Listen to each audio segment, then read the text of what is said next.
जब हिंदुस्तान आज़ादी के लिए बरतानिया हुकूमत से जंग लड़ रहा था, उस वक्त भारत में एक ऐसा भी जुनूनी शख्स था जिसने अंग्रेज़ों के खिलाफ सशस्त्र युद्ध के लिए अपनी फौज खड़ी कर दी।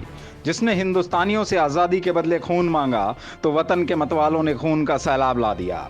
जिसकी मदद में दुनिया के कई मुल्क आ खड़े हुए, लेकिन जब लापता हुआ तो आज तक उसकी मौत भी एक अनसुलझी गुत्थी बनकर रह गई। सरकारों की जांच कमेटियां भी किसी निर्णय पर नहीं पहुंच पाईं। अगर सरकार की नजर में पहुंची भी तो लोगों ने उनकी जांच को सिरे से नकार दिया। अब तक आप भी नाम जान गए होंगे और उस शख्सियत को समझ भी गए होंगे।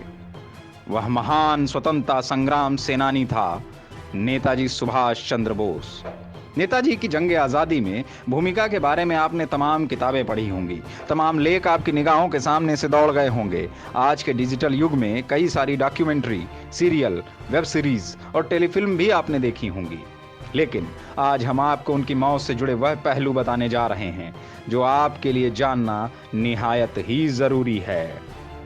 दरअसल नेताजी सुभाष चंद्र बोस को जब अंग्रेजों के इरादों का पता लगा तो चुपचाप हिंदुस्तान छोड़कर निकल गए। जब हिटलर के मंसूबों की भनक लगी तो वो चुपचाप जर्मनी से जापान रवाना हो गए।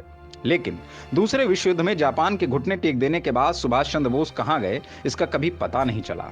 इस सवाल की पड़ताल के लिए आजादी के 2 दशक के अंदर 2 आयोग बने। दोनों ही आयोग एक नतीजे पर पहुंचे। उस वक्त देश के प्रधानमंत्री जवाहरलाल नेहरू थे। सरकार ने 1956 में सुभाष चंद्र बोस की मौत की गुत्थी सुलझाने के लिए शाहनवाज कमेटी का गठन किया। इस कमेटी ने पूरी जांच के बाद अपनी रिपोर्ट में कहा कि सुभाष चंद्र बोस की मौत ताइपेई में विमान दुर्घटना में हुई। कहने को तो नेहरू सरकार की ओर से गठित कमेटी ने नेताजी की मौत की गुत्थी सुलझा ली, लेकिन इस पर कोई यकीन नहीं कर सका। सरकार को दोबारा आयोग का गठन करना पड़ा। फिर 1970 में जीडी खोसला आयोग का गठन हुआ। इस आयोग ने भी 4 साल तक जांच की और जांच के बाद शाहनवाज खान कमेटी की कहानी पर मोहर लगा दी। वो कहानी कुछ यूं है। वो तारीख थी 12 अगस्त और साल था 1945। नेताजी सुभाष चंद्र बोस को पता चला कि द्वितीय विश्व युद्ध खत्म होने को है। जापान ने सरेंडर करने का फैसला ले लिया है। तब बोस सिंगापुर में थे और 2 परमाणु बम हमलों से जापान में हाहाकार मचा हुआ था। बावजूद इसके नेताजी ने उम्मीद नहीं छोड़ी। उन्हें हर हाल में मंचूरिया पहुंचना था और वहां से सोवियत रूस पहुंचकर ब्रिटेन के खिलाफ भारत की आजादी में मदद मांगनी थी। कहा जाता है कि इसी योजना में मदद करने के लिए जापान ने बोस को सिंगापुर से वापस बुलाया था। आजाद भारत का सपना लिए बोस ने आखिरी उड़ान 17 अगस्त 1945 को भरी। जापानी बम वर्षक जहाज में सवार होकर बोस जापान के लिए निकले। वो विमान ताइपेई में रुका और फिर उसे स्थानीय समय के मुताबिक दोपहर बाद 2 बजे एक बार फिर जापान के लिए उड़ान भर दी। दावा किया जाता है कि जापानी बम वर्षक उड़ान भरते ही हादसे का शिकार हो गया और नेताजी की इसमें मौत हो गई। आधिकारिक दावे में नेताजी की मौत के एक चश्मदीद का भी जिक्र मिलता है, जिसका नाम आबिद हसन बताया गया। दावा किया जाता है कि आबिद हसन उसी विमान में सवार थे जिस हादसे में सुभाष चंद्र बोस की मौत हो गई।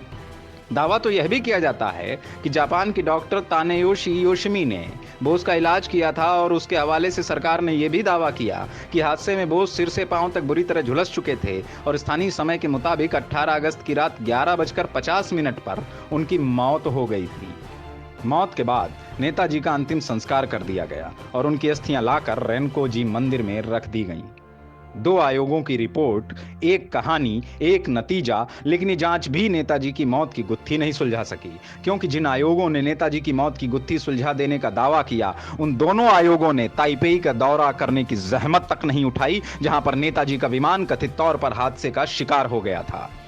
दोनों आयोगों को झटका तब लगा जब ताइवान की सरकार ने अपनी जमीन पर किसी तरह के विमान हादसे से ही इनकार कर दिया। तो आखिर अब सच क्या है, इसका पता लगाने के लिए तीसरा आयोग बना। 1999 में मुखर्जी आयोग का गठन किया गया। तब की अटल बिहारी वाजपेयी सरकार ने नेताजी की मौत की मिस्ट्री से पर्दा हटाने के लिए 14 मई 1999 में मनोज कुमार मुखर्जी के नेतृत्व में तीसरा आयोग बनाया, जिसने करीब 6 साल तक जांच की। आयोग की रिपोर्ट में कहा गया कि 2005 में ताइवान सरकार ने मुखर्जी आयोग को बताया कि उसकी धरती पर 1945 में कोई विमान हादसा ही नहीं हुआ था। आयोग ने अपनी रिपोर्ट में कहा, नेताजी की मृत्यु किस जगह पर या किस ढंग से हुई इसे जानने के ठोस सबूत नहीं है। आयोग का मानना है कि नेताजी सुभाष चंद्र बोस की मृत्यु हो चुकी है, लेकिन उनकी मृत्यु विमान दुर्घटना में नहीं हुई जैसा बताया जाता है। आयोग ने इस आम धारणा को भी मानने से इनकार कर दिया कि जापानी मंदिर में रखे अवशेष नेताजी के ही हैं। आयोग ने इस घटना से संबंधित 6 गवाहों से पूछताछ की, लेकिन सभी गवाहों ने हादसे में नेताजी की मौत से इनकार कर दिया। मुखर्जी आयोग ने रिपोर्ट में कहा, जापान के रेंकोजी मंदिर में रखी अस्थियां नेताजी की नहीं हैं। मुखर्जी आयोग की रिपोर्ट से साफ हो गया कि नेताजी की मौत विमान हादसे में नहीं हुई, लेकिन आयोग इसकी वजह भी नहीं बता सका। नेताजी की मौत की पहेलियों में एक और पहेली है जिसे नजरअंदाज किया गया। वो पहेली है उत्तर प्रदेश के आजमगढ़ में 100 साल से ज्यादा उम्र तक जीवित रहे आजाद हिंद फौज के सेनानी निजामुद्दीन की। भारत की आजादी के सपने में नेताजी के साथी रहे निजामुद्दीन की जिंदगी नेताजी से जुड़े किस्से बताने में बीती और नेताजी की मौत की खबर को खारिज करने में ही गुजरी। आजमगढ़ के निजामुद्दीन दावा करते रहे कि वो आजादी के आंदोलन में नेताजी के ड्राइवर बनकर साहे की तरह साथ साथ रहे, पग पग पर उनके साथ चले और विमान हादसे में उनकी मौत हो ही नहीं सकती क्योंकि बोस उस विमान में सवार ही नहीं थे। निजामुद्दीन ने बार बार दावा किया कि नेताजी की मौत की खबर फैलने के 3-4 महीने बाद वो खुद नेताजी को लेकर थाईलैंड के बॉर्डर पर पहुंचे थे और उन्हें कार से छोड़ा था। निजामुद्दीन ये सवाल करते रहे कि अगर बोस विमान हादसे के शिकार हो गए तो उनकी कार में सवार शख्स कौन था। अगर 18 अगस्त 1945 की रात बोस ने आखिरी सांस ली तो निजामुद्दीन ने इसके 3-4 महीने बाद उन्हें थाईलैंड के बॉर्डर पर फिर किसे छोड़ा था। सवाल यह भी है कि अगर ताइपेई में सुभाष चंद्र बोस की मौत हो गई तो ताइपेई म्युनिसिपैलिटी की रजिस्टर में किसी की मौत दर्ज क्यों नहीं हुई। इस पहेली ने बोस की गुमशुदगी को और उलझा दिया और 18 अगस्त के बाद दशकों तक बोस को देखने के दावे मिलते रहे। दावा तो यह भी किया जाता है कि बंगाल के कूच विहार में शूलमारी आश्रम में ऐसे दस्तावेज रखे गए हैं जिनमें उनकी मौत की तारीख 1977 बताई जाती है। दावा किया गया कि 1964 में नेताजी देहरादून में संत के वेश में दिखे और खबर फैलने के बाद गायब हो गए। देहरादून में ही उनकी मौत भी हुई, लेकिन इस दावे का भी ठोस प्रमाण नहीं मिल सका। मुखर्जी आयोग के सामने कुछ लोगों ने दावा किया कि नेताजी कोई और नहीं, फैजाबाद में रहने वाले गुमनामी बाबा थे। 1985 में गुमनामी बाबा की मौत और उनके सामानों के पीछे छूटी एक चिट्ठी भी थी जो सुभाष चंद्र बोस की भतीजी ललिता बोस की थी। इन्हें अगर अफवाह माना जाए तो अफवाहों में भी नेताजी 40 साल तक आजादी के बाद जिंदा रहे।